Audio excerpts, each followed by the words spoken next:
است حسین، بادشاہ است حسین، دی است حسین، دی پناہ است حسین، سردار نداد دست در دست یزید، حقا کے بنا لا الہ است حسین۔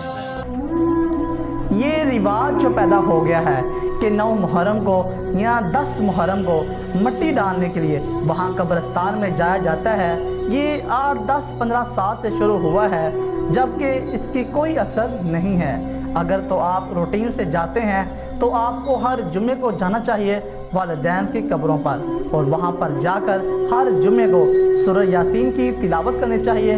تو سال کے بعد 9 محرم کو یا 10 محرم کو جانا، البتہ یہ صرف اس دور کی ایجاد ہے، یہ کوئی مسنون نہیں ہے اور نہ ہی کوئی سنت ہے۔ حسین میرا، حسین تیرا، حسین ان کا، حسین ان کا، حسین سب کا، حسین رب کا، وہ خشکیوں کا، سمندروں کا، وہ صوفیوں کا، کلندروں کا۔ حسین اگر نہ شہید ہوتے تو آج گھر گھر یزید ہوتا، نبی کی سنت عیا نہ ہوتی تو خدا کے گھر میں اذان نہ ہوتی۔